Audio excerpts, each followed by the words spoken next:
정읍시는 4년 연속 도시재생 사업에 선정됐습니다. 4개 사업 800억여 원 규모로 진행되는 도시재생 사업이 어떠한 변화를 불러일으킬지 관심이 쏠리고 있습니다. 도시재생 뉴딜 사업이 김제시 곳곳에서 이뤄지고 있습니다. 삶이 나아지고 지역경제 활성화를 바라는 지역 주민이 주도적으로 참여하고 있습니다.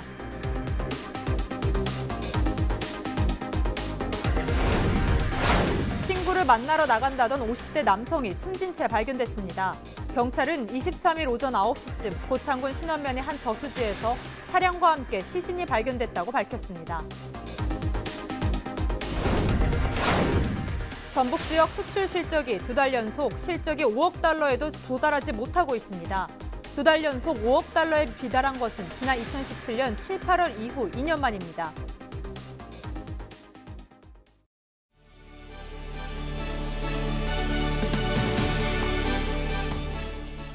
시청자 여러분 안녕하십니까? 헬로티비 뉴스 전북입니다.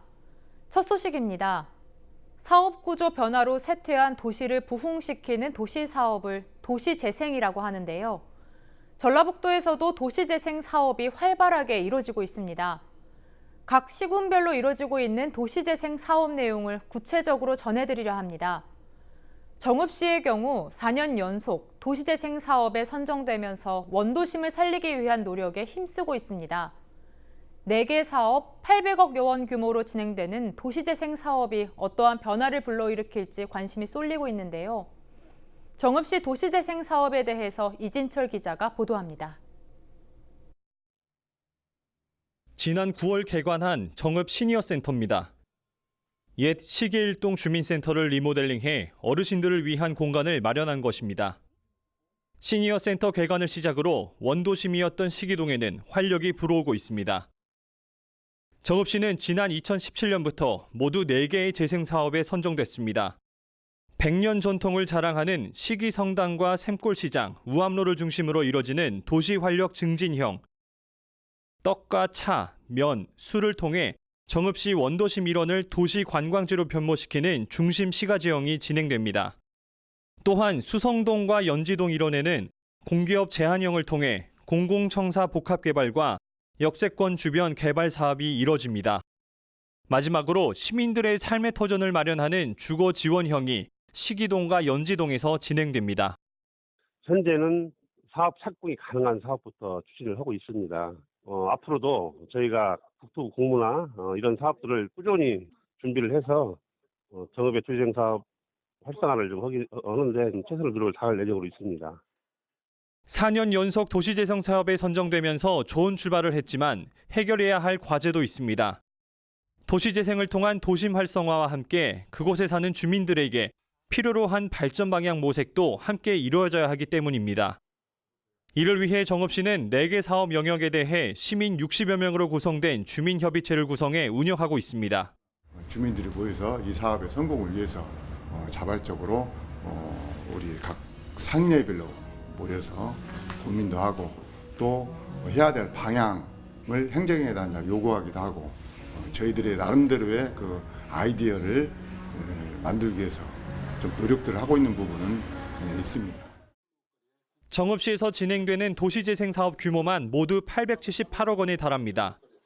앞으로 진행될 도시재생 사업이 침체한 원도심을 활성화시킬 수 있을지 관심이 모아지고 있습니다. 헬로티비 뉴스 이진철입니다. 정읍시 도시재생 내용을 앞서 보셨는데요. 이번엔 김제에서 이뤄지고 있는 도시재생 사업을 들여다보겠습니다. 낙후한 옛 도심과 주거 환경을 살리는 도시재생 뉴딜 사업이 김제시 곳곳에서 이뤄지고 있는데요. 삶이 나아지고 지역경제 활성화를 바라는 지역 주민이 주도적으로 참여하고 있다고 합니다. 정명기 기자입니다. 한때 김제 지역 상권의 중심지였던 요촌동입니다. 목이 좋았던 상가 건물은 오래되거나 낡았고 텅텅 빈 곳도 곳곳입니다. 여기는 문 닫은 데가 많아. 방사가 안 되니까 이쪽 골목 죽었어. 이 일대를 중심으로 한 도시재생이 올 초부터 시작됐습니다. 버스터미널부터 금만 사거리를 거쳐 구산 사거리 일원까지 옛 도심을 살리기 위한 여러 사업이 계획되고 있습니다. 5년 동안 250억 원을 들이는 대대적인 사업은 준비 단계부터 주민 주도로 진행되고 있습니다. 어떻게 하면 도심을 활성화시킬 수 있을지 오로지 그 일념 하나 가지고 많은 시간 투자하고 이러다 말고 쫓아 나오고. 김제 향교와 관아가 자리하고 일제강점기 당시 상권이 밀집했던 성산지구 일대입니다. 그러나 지금은 인구 유출이 지속해 상권은 위축되고 빈집과 상가가 늘고 있습니다. 현재 전통시장이 위치한 성산지구인데요. 최근 이 지역 또한 국토교통부의 도시재생 뉴딜 사업에 선정되면서 주민 기대가 커지고 있습니다. 내년부터 4년 동안 지역의 역사 문화를 비롯해 상가와 집, 공동체까지 포함한 종합적인 재생이 이뤄질 계획입니다. 이 사업도 물론 주민이 주도적으로 참여하고 있습니다. 끝나는 시기가 똑같이 2023년이 됩니다. 그래서 이 사업을 두 개를 별도 사업이 아니라 어떻게 보면 엮어서 하나의 사업으로 이렇게 같이 추진한다면은 아마 2023년 이후에는 아마 좋은 성과가 있지 않을까. 주민 삶이 나아지고 지역 경제 활성화를 바라는 지역민의 간절한 염원이 뭉치고 있습니다. 헬로티비 뉴스 정명기입니다. 이처럼 전국의 많은 지자체에서 도시재생을 추진하고 있는데 그중에서도 순천이 선도지역으로 주목받고 있습니다. 순천시는 2014년 도시재생 선도지역으로 지정된 이래로 전국적인 모범 사례로 알려져 있는데요. 바로 순천에서 2019 도시재생 한마당 행사가 열린다고 하니 방문해서 직접 확인하시면 좋을 것 같습니다. 한마당 현장을 성정환 기자가 취재했습니다. 순천시 향동 문화의 거리입니다. 순천시의 도시재생이 시작된 곳으로 역사를 보여주는 서문 안내소를 비롯해 카페와 식당, 사진관 등이 모여 있습니다. 도시재생 성공 사례로 평가받는 문화의 거리에서 2019 도시재생 한마당 행사가 시작됐습니다. 내 삶을 바꾸는 도시재생을 주제로 전국 지자체 정책 부스가 마련됐고 도시재생 과정에 창업한 사회적 기업의 제품도 만나볼 수 있습니다. 전국에서 모인 도시재생 관계자들은 저마다 지역에 적용할 사례는 없는지 꼼꼼히 살핍니다.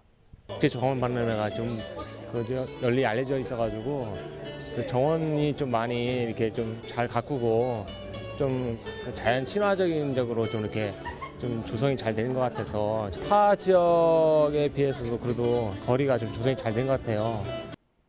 참가자들은 도시재생을 통한 지역경제 활성화에 주목했습니다.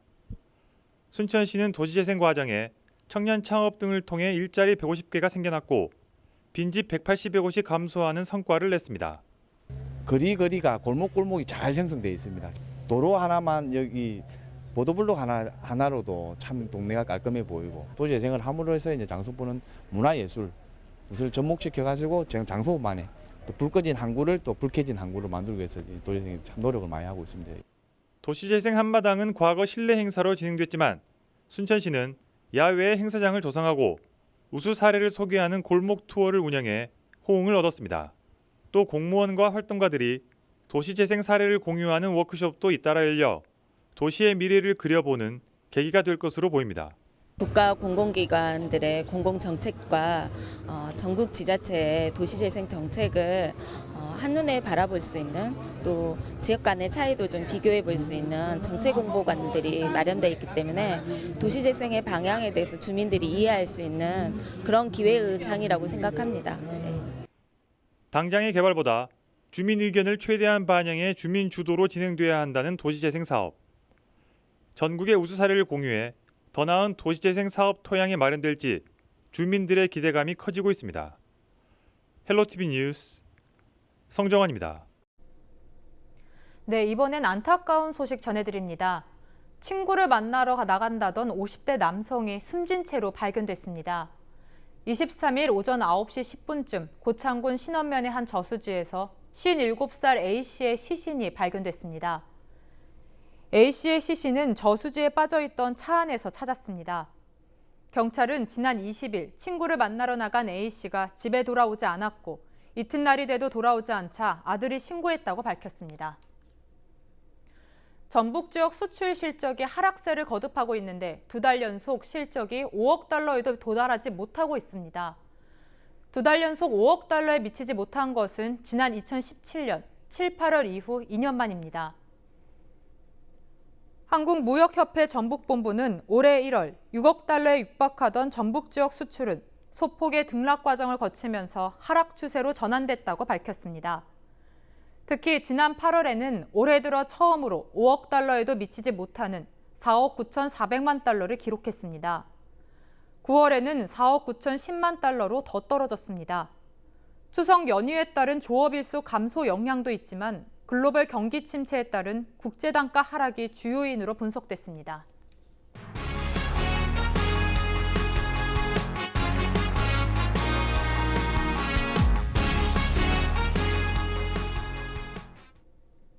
(6.25) 전쟁이라는 아픔을 겪으면서 나라를 위해 희생한 분들이 많으신데요. 국가유공자이면서도 경제적으로 어려움을 겪고 있는 분들을 위한 4,500번째 나라사랑 행복한 집이 남원에 마련됐습니다. 남원시 덕가면 수촌마을에서는 최근 제4,500호 나라사랑 행복한 집 준공 행사가 열렸습니다. 나라사랑 행복한 집은 한국보훈복지의료공단에서 복권기금으로 국가유공자의 주거 환경을 개선하는 사업으로 지난 2009년부터 시작됐습니다. 제4,500호로 남원시 덕가면 수촌마을 김갑규 6.25 참전유공자 집이 선정됐습니다. 이날 준공 행사장에는 광주보훈병원의 이동진료팀이 마을 주민들에게 의료봉사도 실시했습니다. 나라사랑 행복한 집이라는 그런 타이틀을 가지고서 제가 서비스의 일종으로 저희들이 사업을 10년째 진행을 하고 있습니다. 자치단체별로 지역 특산품을 활용한 다양한 상품 개발이 이루어지고 있는데요. 순창군에서는 특산물인 콩과 아로니아를 활용한 기능성 식품이 개발되고 있습니다. 순창군 발효미생물산업진흥원은 아로니아 청국장 환을 개발해 식품 시장에 뛰어들었다고 밝혔습니다. 청국장 환은 최근 열린 제14회 순창 장류축제 기간에 첫 선을 보였습니다. 토종 청국장에 아로니아 분말을 7%가량 함유한 이 제품은 청국장 냄새를 줄이면서 변비와 다이어트 효과는 높인 것으로 알려졌습니다. 순창 슈퍼푸드 아로니아가 가지는 항산화 기능성과 청국장이 가지는 장 기능 개선이 합쳐진 기능성 제품이라고 생각하시면 됩니다.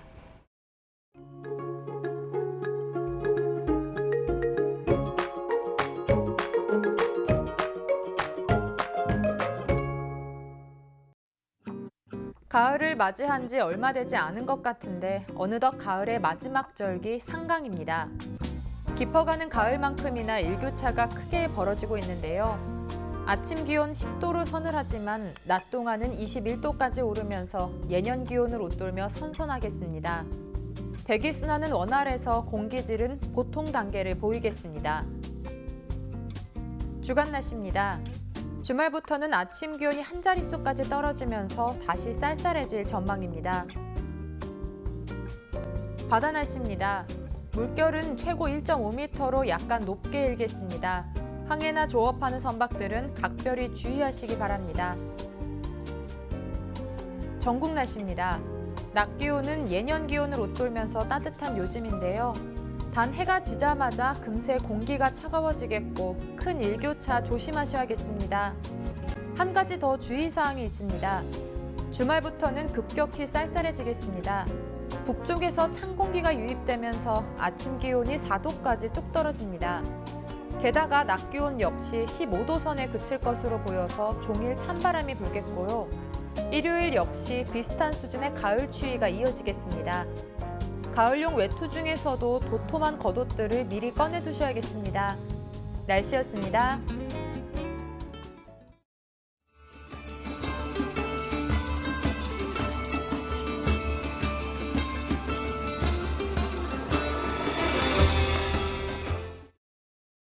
가을 단풍 사진 댓글 이벤트. 알록달록 가을을 들여다볼 수 있는 예쁜 사진을 페이스북에 댓글로 남겨주세요. 추첨을 통해 소정의 상품을 보내드립니다. 이상으로 뉴스를 마칩니다. 저희는 언제나 지역 주민 여러분 곁에 있겠습니다. 고맙습니다.